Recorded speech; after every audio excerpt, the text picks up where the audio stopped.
सभी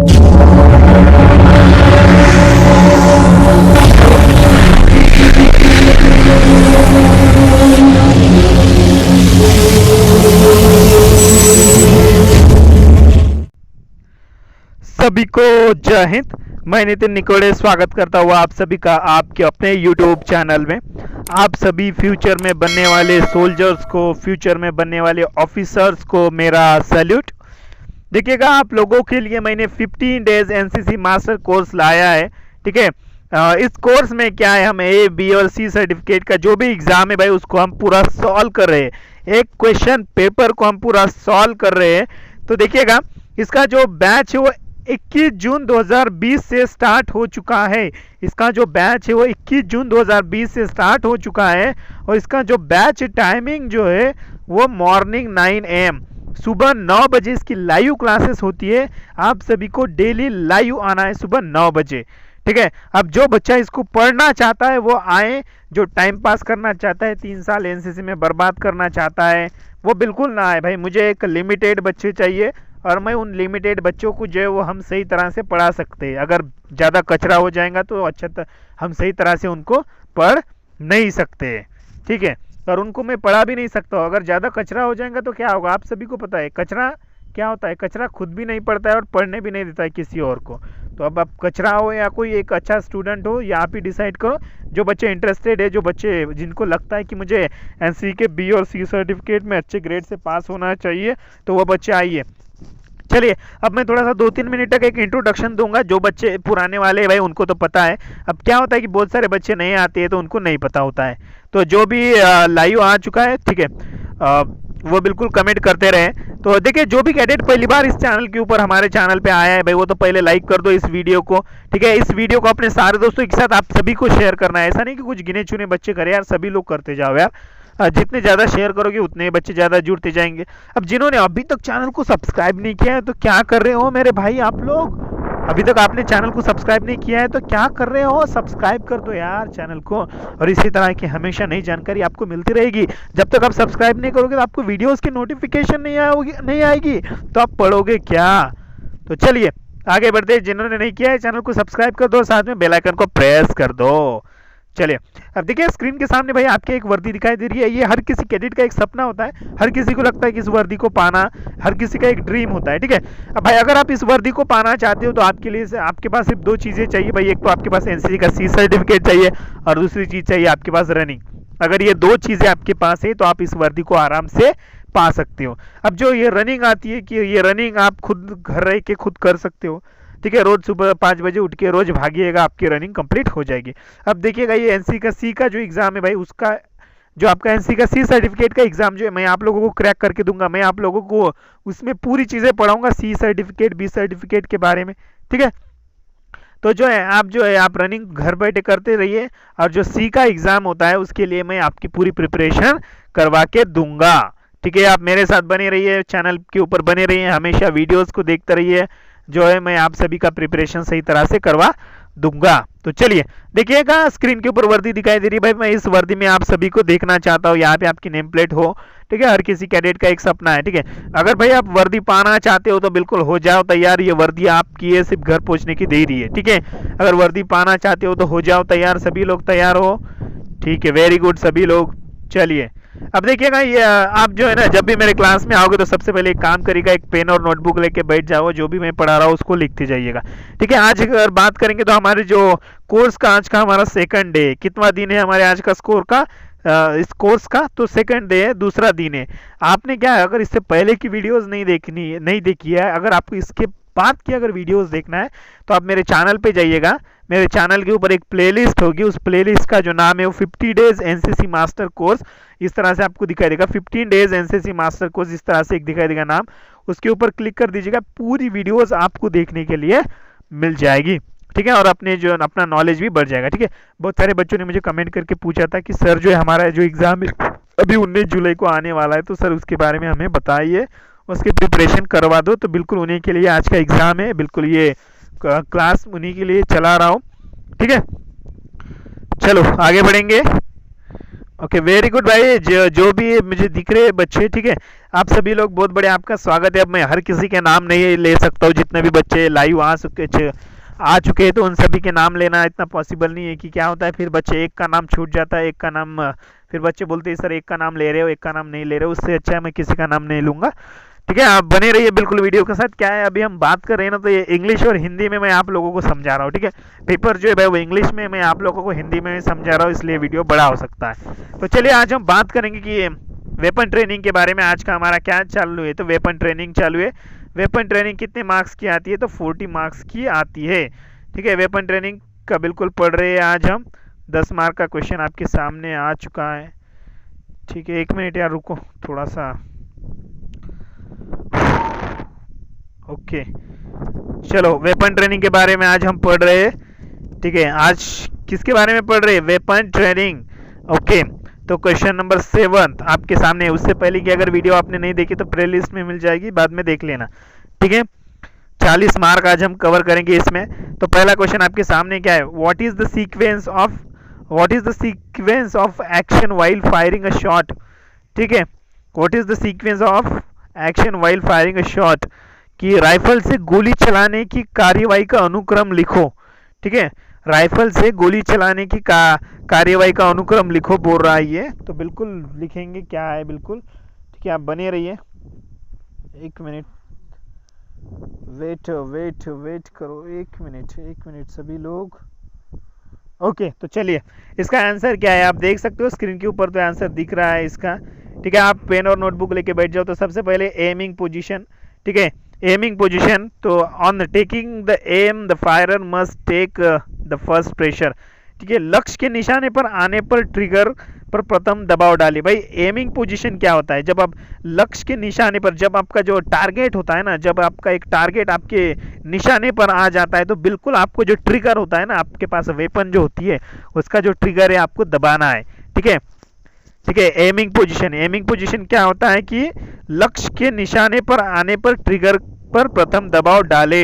चलिए उसके बाद ब्रीथिंग को हम बोलेंगे सांस लेना। ठीक है, श्वास नियंत्रण। ब्रीथिंग को क्या बोलेंगे, श्वास नियंत्रण। सांस को अपने जो सांस लेते हो ना भाई उस पर कंट्रोल करना। चलो इसमें क्या है, सांस नियंत्रण में क्या करेंगे।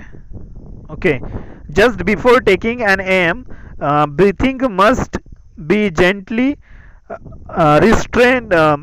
It is important to coordinate so that when the foresight comes to the point of aim, the breath is patiently exhaled. Okay, तो देखिए क्या है, लक्ष्य पर निशाना लगाने से पहले श्वास को काबू में करना चाहिए। भाई जब हम एक मान लीजिएगा भाई ये आपका टारगेट है। ठीक है, ये एक टारगेट है या कोई दुश्मन है, अगर आप इस टारगेट के ऊपर निशाना लगा रहे हो तो आपको क्या करना है, सबसे पहले जो आपका जो सांस लेते हो ना आप, वो सांस को क्या है बिल्कुल कंट्रोल में रखना चाहिए। बिल्कुल वो सांस को पूरा काबू में रखना चाहिए। जब फोरसाइट से लक्ष्य पर आ जाए तो सांस को धीरे धीरे छोड़ना चाहे।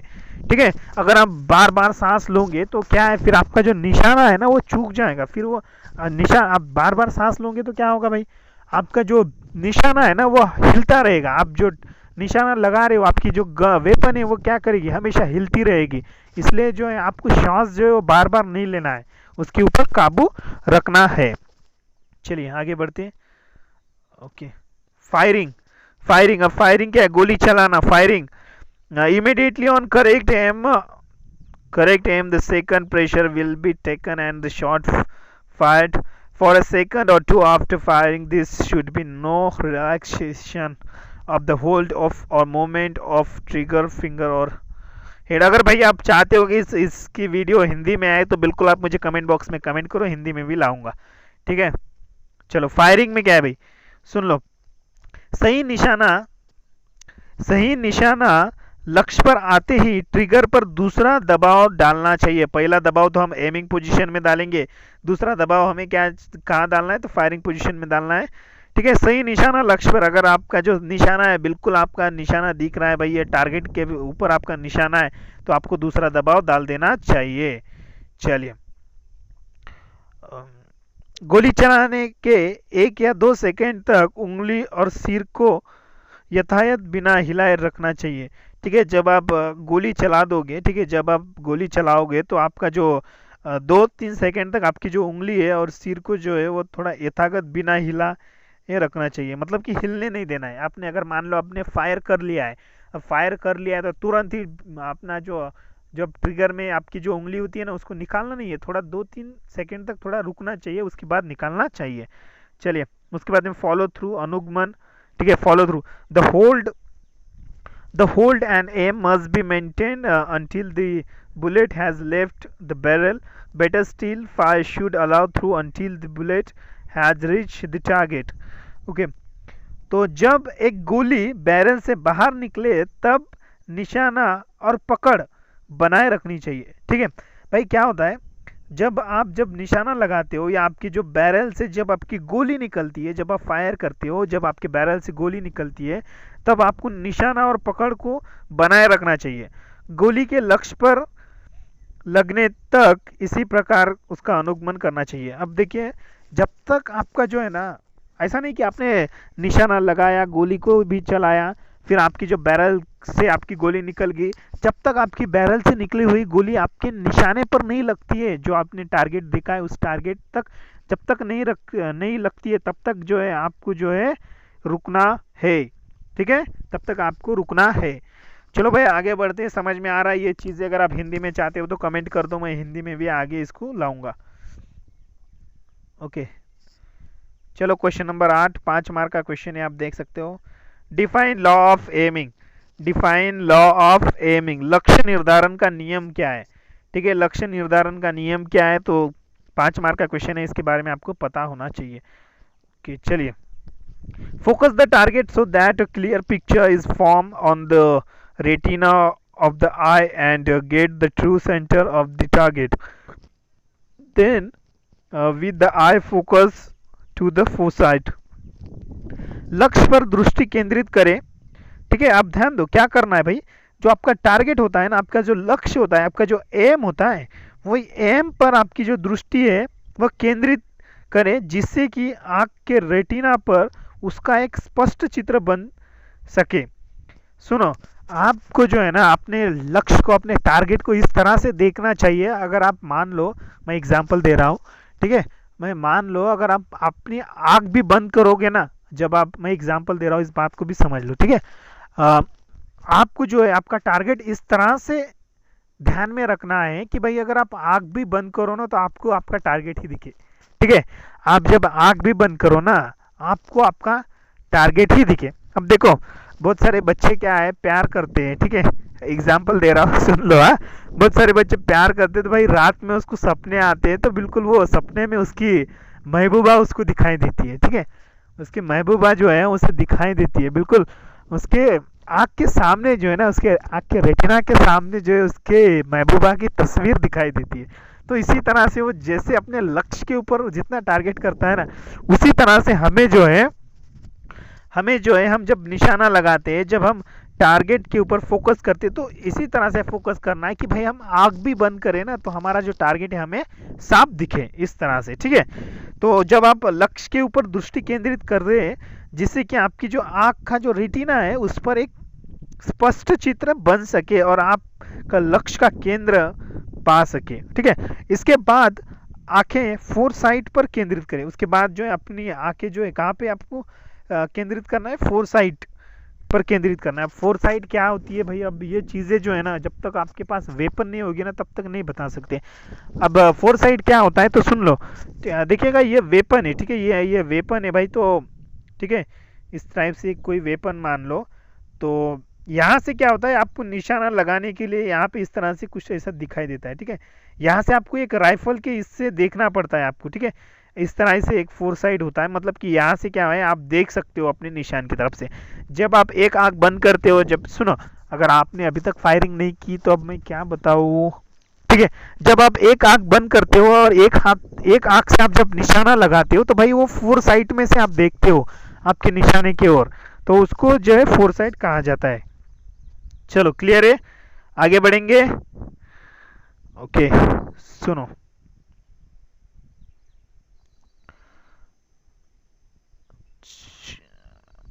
ओके वेट,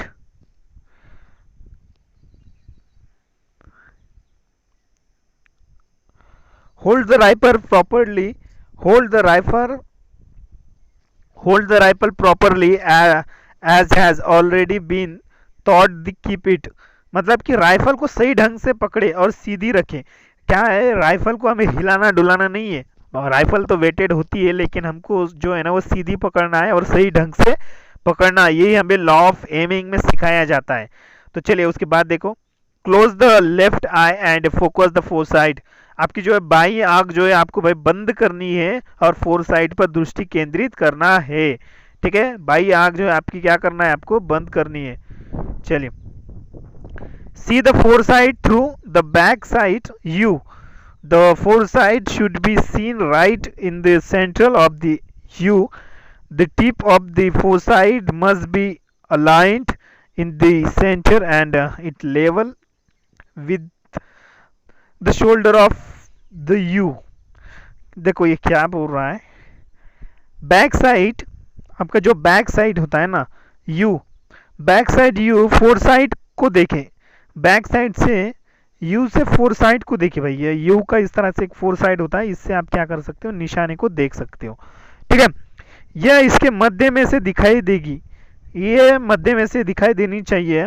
फोर साइड की नोक मध्य एवं यू की भुजाओं के स्तर पर सीधी करनी चाहिए. ठीक है, ये जो है ये लॉ ऑफ एमिंग का रूल है, ये आपको पता होना चाहिए. चलो आगे बढ़ते हैं. ओके, क्वेश्चन नंबर 9 भी देख लो. ओके, क्वेश्चन नंबर 9 देखो. What is the quality of good firer. What is the quality of good firer, मतलब कि अब ये बोल रहा है कि एक अच्छे फायरर में क्या क्वालिटी होनी चाहिए. अब अच्छे फायरर का हम बोलेंगे यार इसको, एक अच्छे निशानेबाज के क्या गुण होने चाहिए. ठीक है, क्वालिटी का मतलब होता है गुण. एक अच्छा निशानेबाज अगर बनना है तो उसमें क्या गुण होने चाहिए. ठीक है, तो सबसे पहले देखिए ये क्वेश्चन कितने मार्क को पूछा गया है ये भी तो देखना पड़ेगा. ओके, 5 मार्क का क्वेश्चन है, आप देख सकते हो. ठीक है,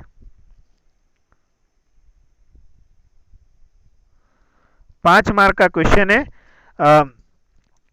एक अच्छे निशानेबाज के गुण क्या है. एक what is the quality of good firer, तो सबसे पहले गुड एमिंग. अब गुड एमिंग का मतलब क्या होता है कि वो जो है वो अच्छा ना निशाना बांध सके. अच्छा, एम का मतलब क्या होता है भाई, लक्ष्य. वो एक अच्छा लक्ष्य बांध सके, वो एक अच्छा निशाने को बांध सके. ठीक है, वो एक अच्छा निशाना लगा सके. ठीक है, ये सबसे पहला तो है. अगर आपको अच्छा फायरर बनना है, आप लोगों को अगर अच्छा फायरर बनना है तो ये 3 चीज़ें हमेशा याद रखो. आपका जो एम है वो अच्छा होना चाहिए. उसके बाद में गुड होल्डिंग, आप जो है पकड़ आपकी मजबूत और अच्छी होनी चाहिए. आपकी जो आप जब राइफल को आप पकड़ोगे तो कैसा है, आपकी जो होल्डिंग है, होल्डिंग का मतलब पकड़ना, आप राइफल को अच्छी तरह से पकड़ सको. उसके बाद देखिए कि good trigger operation.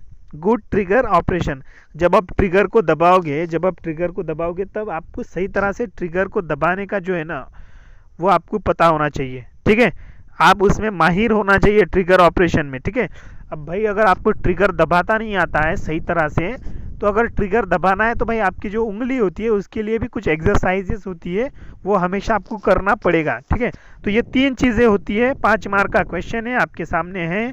What is the quality of good firer, 5 mark का क्वेश्चन है. तो good aiming, good holding, good trigger operation, अच्छा निशाना बांधना, उसके बाद में अच्छी पकड़ होनी चाहिए और अच्छा ट्रिगर ऑपरेशन, अच्छा ट्रिगर प्रचालन होना चाहिए, तभी हम एक अच्छा फायरर बन सकते हैं. चलिए आगे बढ़ते हैं. ओके भाई, सेशन अगर अच्छा लग रहा हो तो लाइक बटन दबा दो यार. ठीक है, सेशन अगर अच्छा लग रहा हो तो लाइक बटन दबा दो. बिल्कुल बहुत मेहनत से आप लोगों को ये वीडियो में बता रहा हूँ, सिखा रहा हूँ सब कुछ चीज़ें.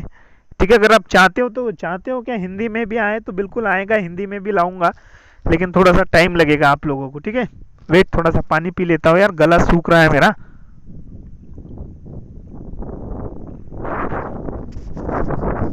ओके, चलो क्वेश्चन नंबर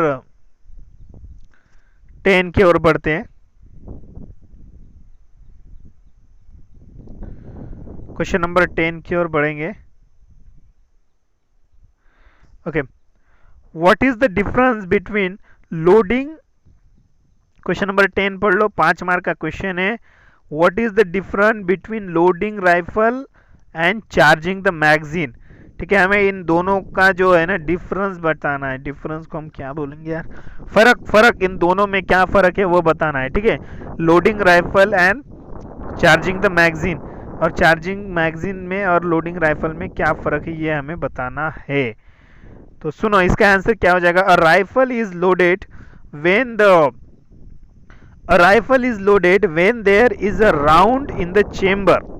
सुनो सुनो सुनो, ठीक है, पहली बात करेंगे। A rifle is loaded when there is a round in the chamber। अब इनको हम बोलेंगे कि भाई जब राइफल के चेंबर में राउंड होता है, जब राइफल के चेंबर में राउंड होता है, ठीक है, और charging the magazine means that all the rounds are magazine itself. ठीक है, जब राइफल की चेंबर में राउंड होता है तो यह स्थिति राइफल को लोड करने की होती है। ठीक है, इसको जो है वो लोडिंग राइफल कहा जाता है। ठीक है, और rifle is loaded when there is a round in the chamber. अब मैं आपको है ना ये ऐसे लैंग्वेज में समझाऊंगा तो आप समझ ही नहीं पाओगे। ठीक है, इसको है ना मैं मेरे लैंग्वेज में, मैं मेरे भाषा में समझाऊंगा भाई। अब सुनो, ये लोडिंग राइफल क्या होता है और चार्जिंग द मैगजीन क्या होता है, सुन लो। अब ये लोडिंग राइफल क्या होता है, ठीक है, आपको सभी को पता है। मैगजीन पता है भाई, मैगजीन क्या होती है। मैगजीन हम किसको बोलते हैं कि जिसमें हम गोलियां डालते हैं। ठीक है, हम जिसमें गोलियां डालते हैं उसको क्या बोलते हैं, मैगजीन। अब अगर उस गोली, उस मैगजीन में अगर कोई गोली होती है या कोई राउंड होता है, ठीक है, उसमें कोई गोली होती है या कोई राउंड होता है तो उसको हम बोलेंगे लोडिंग राइफल। क्लियर है, लोडिंग राइफल किसे बोलेंगे, अगर हम किसी राइफल में अगर मैगजीन में क्या हो, कोई किसी चेंबर में क्या हो, कोई राउंड भरा होता है तो हम क्या बोलेंगे उसको, बिल्कुल उसको हम बोलेंगे लोडिंग राइफल। ठीक है, और चार्जिंग द मैगजीन हम किसे बोलेंगे, तो चार्जिंग द मैगजीन हम बोलेंगे जब सभी राउंड मैगजीन में होते हैं तब ये स्थिति मैगजीन को चार्ज की होती है। ठीक है, जब सभी जो राउंड होते हैं वो मैगजीन में होते हैं तब हम बोलेंगे कि ये क्या है, हाँ सुनो, जब सभी राउंड मैगजीन में होते हैं तो ये स्थिति मैगजीन को चार्ज होने की होती है। क्लियर है, सोच लो, इसको लिख लो भाई सभी लोग। चलो आगे बढ़ते हैं, एक ही क्वेश्चन के ऊपर इतना अगर जोर देंगे तो बहुत टाइम लग जाएगा पूरा। ठीक है, नहीं समझ में आ रहा है तो एक बार मैं और समझाता हूँ। ठीक है, जब तक हम समझेंगे नहीं ना तब तक बिल्कुल इसको छोड़ेंगे भी नहीं हम। ठीक है, सुन लो, अभी सही तरह से सुन लो क्या होता है, क्या चीज़ है, क्या चीज़ें नहीं है।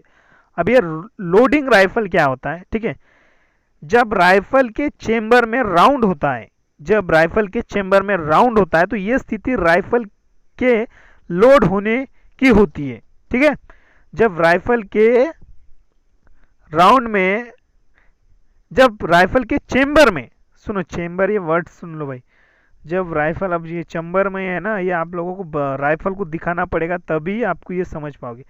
जब राइफल के चेंबर में राउंड होता है तब हम उसको लोडिंग राइफल बोलेंगे, और जब मैगजीन में जब राउंड भरे होते हैं, ये मैगजीन है और इसमें मैगजीन में गोलियां भरी होती है तो हम उसको जो बोलेंगे वो लोडिंग राइफल, उसको हम बोलेंगे चार्जिंग ऑफ मैगजीन बोलेंगे उसको हम।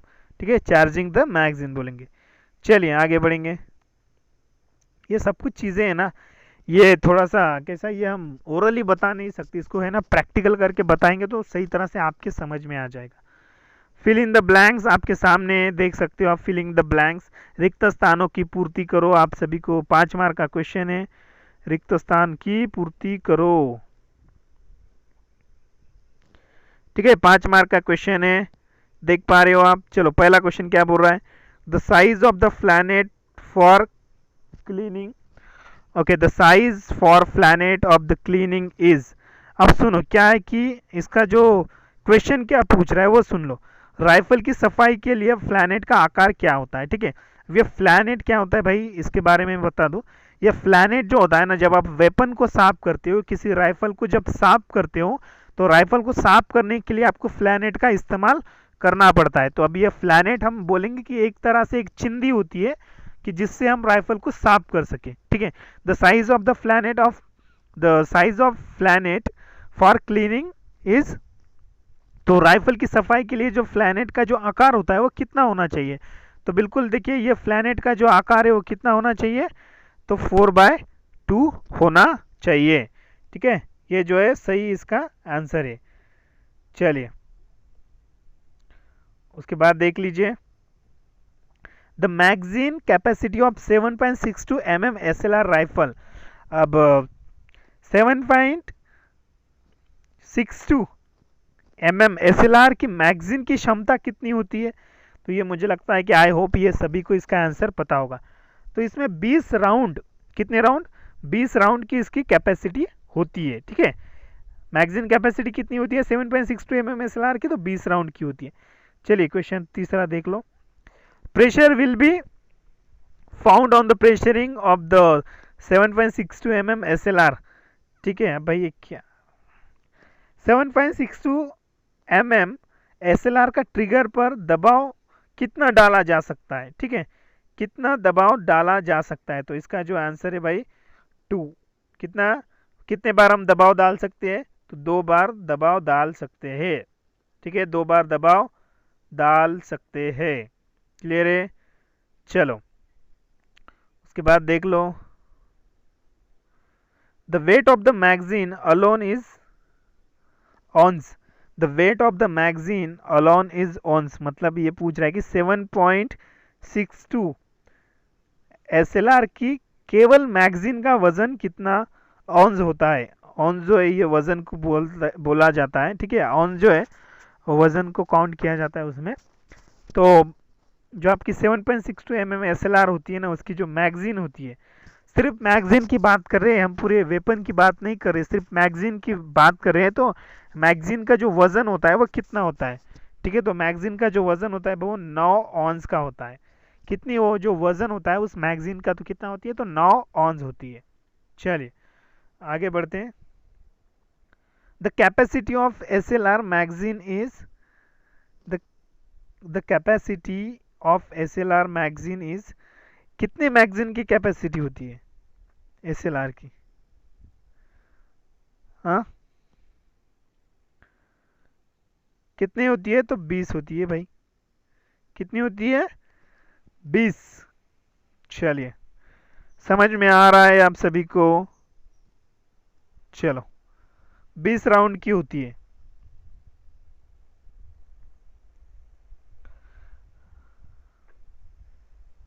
कितनी होती है?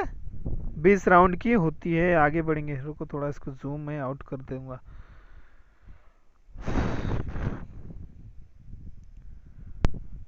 ओके देखो, क्वेश्चन 12 आपके सामने, what are the main parts of SLR।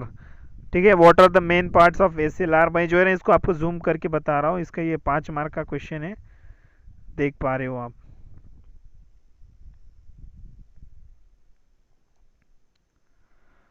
ठीक है, what are the main part of SLR। SLR के जो मुख्य भाग है ना, उनके नाम क्या है?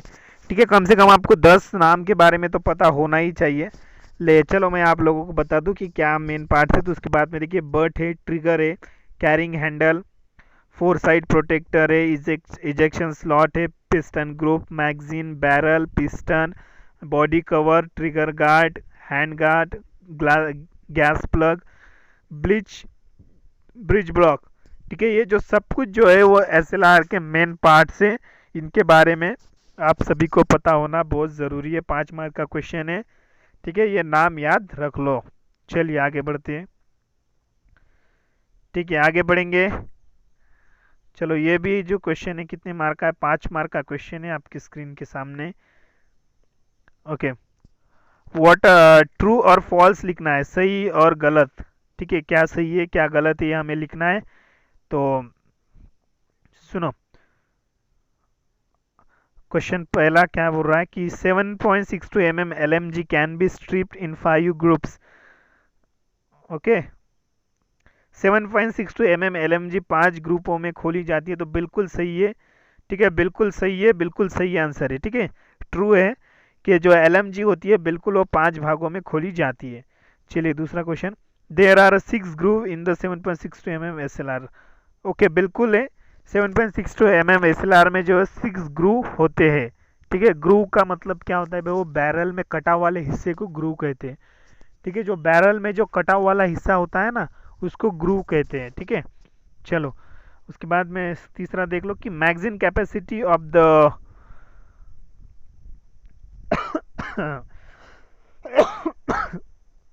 Magazine capacity of .22 rifle is 10 round. बिल्कुल गलत है भाई। .22 राइफल की मैगजीन कैपेसिटी कितनी होती है? 10 राउंड की होती है क्या? नहीं होती है, गलत होती है। ठीक है, गलत है, 5 राउंड की होती है। चलो उसके बाद में the calibre of .22 rifle is .20 mm। बिल्कुल सही है, बिल्कुल ट्रू है। ठीक है, बिल्कुल सही है। सुनो यहाँ पे दिखा दूँ, ये जो है बिल्कुल सही है। द कैलिबर ऑफ .22 राइफल, ठीक है, कितना .22 mm का होता है। बिल्कुल सही है, इसलिए तो इस राइफल को .22 राइफल कहा जाता है। ठीक है, इस .22 राइफल का कैलिबर इतना होता है, इसलिए इसको .22 राइफल कहा जाता है। उसके बाद देख लो कि the effective range of .22 rifle is 25 yard. बिल्कुल सही है। .22 राइफल का जो इफेक्टिव रेंज है वो कितना है? तो 25 यार्ड, 25 गज तक इसका जो है इफेक्टिव रेंज होता है। ठीक है, .22 राइफल का जो इफेक्टिव रेंज है वो कितना होता है? तो 25 यार्ड, 25 गज का होता है। तो सुनो, ये जो है पहला जो है क्या है, वो राइट है। उसके बाद में grooves in the barrel 6.2 mm SLR में ग्रूव कितने होते हैं? 6 होते हैं, ये भी राइट है। मैगजीन कैपेसिटी ऑफ .22 राइफल की ये रॉन्ग है। उसके बाद में कैलिबर .22 राइफल सही है, .22 mm का होता है और 25 गज का जो होता है वो इफेक्टिव रेंज होता है। ये सब कुछ राइट है। क्लियर है भाई? अगर वीडियो अच्छा लग रहा हो तो बिल्कुल लाइक बटन दबा दो। कल का जो टॉपिक है हमारा नेशनल इंटीग्रेशन का टॉपिक है, नेशनल इंटीग्रेशन के ऊपर कल हम पढ़ेंगे। अगर भाई आप लोगों को बिल्कुल अगर वीडियो अच्छा लगा है तो लाइक कर दो यार, इतने मेहनत से पढ़ा रहा हूँ। उसके बाद में इस वीडियो को शेयर कर दो अपने सारे दोस्तों के साथ, ताकि सभी बच्चे आ सकें। और जिन्होंने चैनल को अभी तक सब्सक्राइब नहीं किया है, सब्सक्राइब कर दो। आगे चल के आपको इसी तरह की वीडियोस मिलती रहेगी। चलो और क्या है? ठीक है, समझ में आ रहा है? सभी लोग जो अभी तक जुड़े, बहुत बढ़िया, सभी का आपका स्वागत है। बिल्कुल पढ़ते जाइएगा। आपका कीमती समय निकाल कर वीडियो देखने के लिए शुक्रिया। मिलता हूँ दोस्तों अगले वीडियो में। जय हिंद, वंदे मातरम।